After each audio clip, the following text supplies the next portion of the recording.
Hi.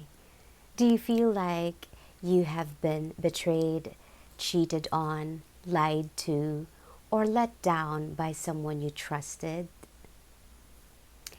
Do you feel like someone took advantage of your love, your trust, your service, your effort, your attention? Do you feel like you have trusted someone to fight for you, to look after you, to consider your needs, your feelings, and they didn't? This is not about blaming the other person, okay? This is about you. This is about the lessons of your connection regarding this betrayal. Just take what applies to you, okay? This is a general situation. I'm just going to fire away. All right? It is heart shattering when someone lies to you. And it's like some things are just deal breakers. But this is about opening your mind about why this causes you so much pain. There are two things that I'm going to discuss here, okay?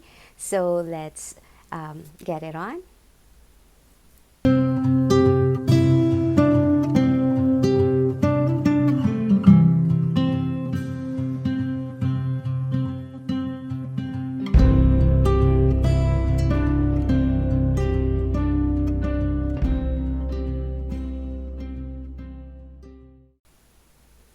Sometimes we feel like we want to give up on love. We get burned, it's like you just don't believe in love anymore. But maybe this is about your perception of love, that it is movie like, it is a fairy tale, that when you meet the one, nothing could ever go wrong. When we feel we've met the right one, or we've met this wonderful friend or this wonderful boss, we feel it would be perpetually blissful, that you would always be running hand in hand along the beach, through sunsets and sunrises, that this is the man or the woman of your dream, and this is the one you've been praying for, you've been dreaming about, you've been waiting for all your life. And once you meet them, you think you will never be miserable again. So this betrayal, or this experience of betrayal, may be telling you about your your rose-colored glasses concept of love, that it might not be grounded in reality. That your partner or your friend, whoever, your boss, they would have moods, or they aren't too smart, or they're actually too smart sometimes, or too lousy, too bossy, or too boring. That sometimes we would come to a point when we would regret having chosen them, or chosen this job, or chosen these friends among people. Sometimes we think of our partner or our friend like, the first time we've met them, that they are cute and they're tender, and we think this would be frozen in time, that they could never be a blood-sucking monster, a traitor, or a heartbreaker. Betrayal comes with the illusion of a fairy tale. I'm not going to tell you what to do here, all right? But this is about you developing a more grounded perception of love, or friendship, or working relationship that would be healthy for you, and even for the other person, actually. Maybe your experience is for you to open your mind to other perceptions of tendencies or people. That they have senses. And so it's not impossible that they get attracted, or that they have needs, that they would be tempted to get another job, or that they need money, and so what is left somewhere when you weren't looking, they would take it. Or that they like your boyfriend, and you maybe trusted them to go together because you couldn't come, and yes, there you go. The fairy tale illusion may be coming from a lot of things. Sometimes it is the movies, we love watching movies so much, it is somehow built in us. Or maybe it comes from, a lot of experience or accessible memories of lovely experiences of love and friendship. The memories of people around us who are not really fighting a lot. At least we don't see them fighting, but we see them through good times. But then your partner or your friend, this is another person. They have histories, they have needs, they have habits, they have tendencies, and human beings are really complex. This is not about right or wrong. You have been hurt, and it's, we want to point a finger at somebody, right? If you want to leave them, go, but try to take the lesson.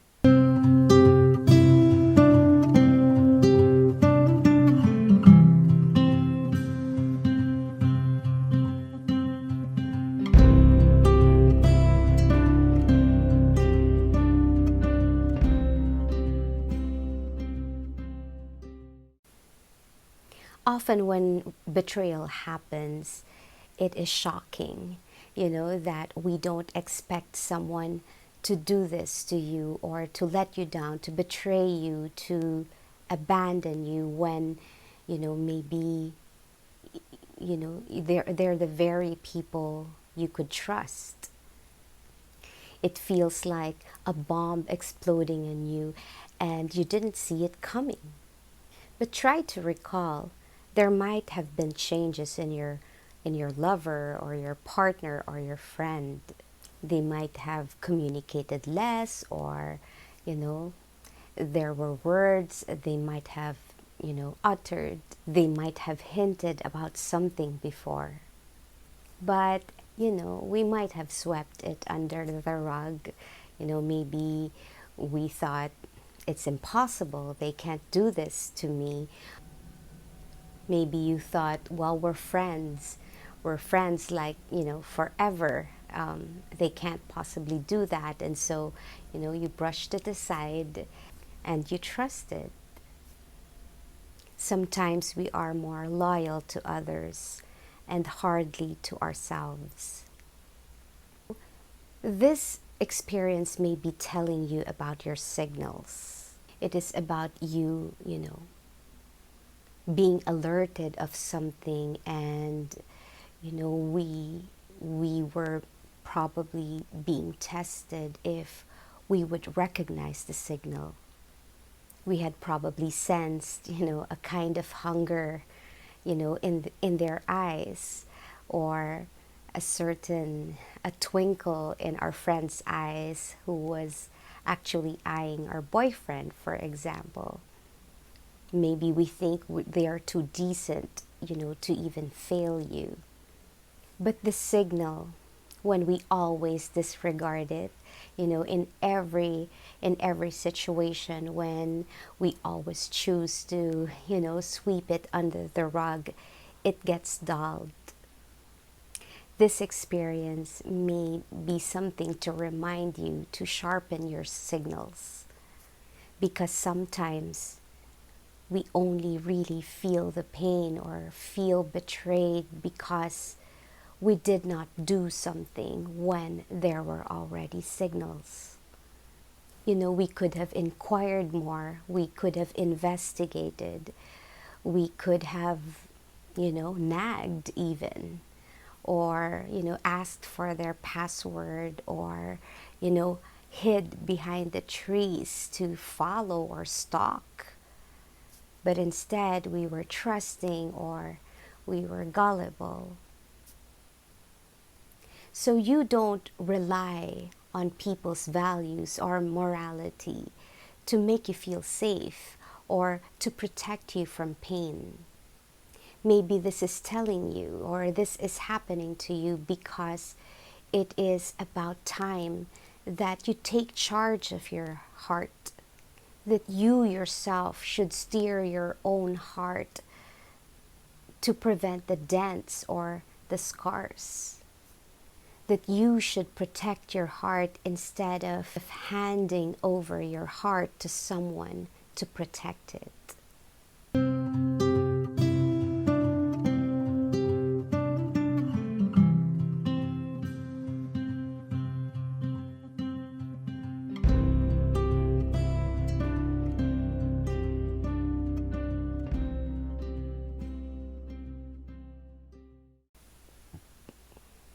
If it is about your signals, what you can do is practice, watch a crime series or a suspense series, and try to be suspicious of every person. Think of ways that they could be the culprit in the story. You can practice this to sharpen your suspicious mind. Try to look for clues in their behavior, in their words, in their intonation. I know it's funny, but to practice being more suspicious is about sharpening your signals, because it might have been dulled when you had trusted too much. A sharpened radar helps you protect yourself and helps you address, the situation with regards to the signal.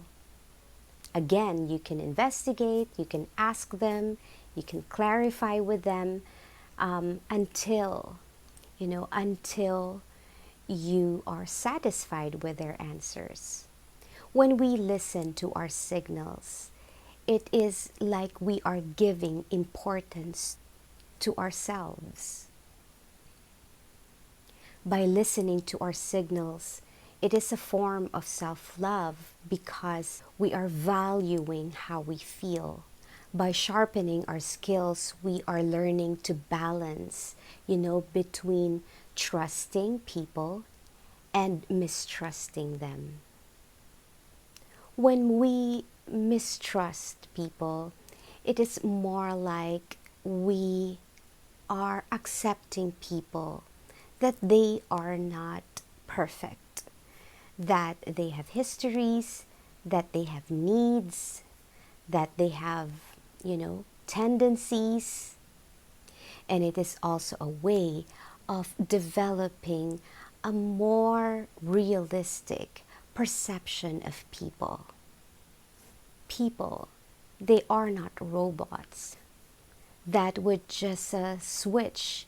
They can command or will their heart, their mind, their bodies, to think, to feel, or behave in the right way, in the manner that we think that they should.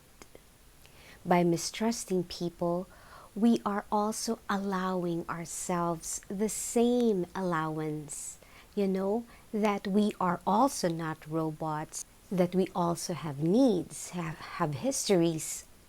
Sometimes, we feel lust, we feel greed, we feel envy. It allows us to be more human.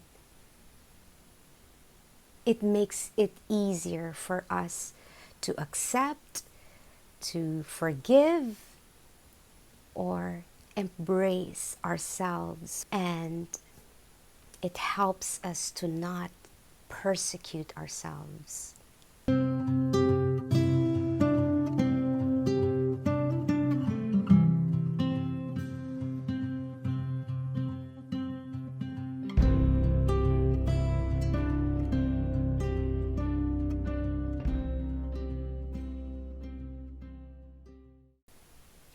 All right.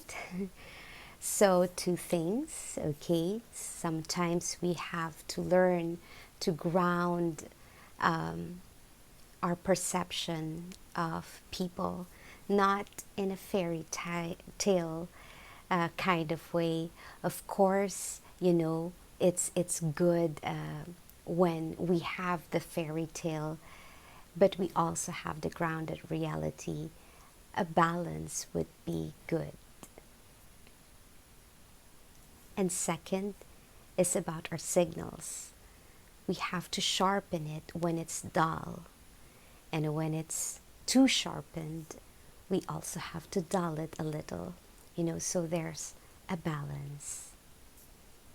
So that's it. All right, so I hope this helps.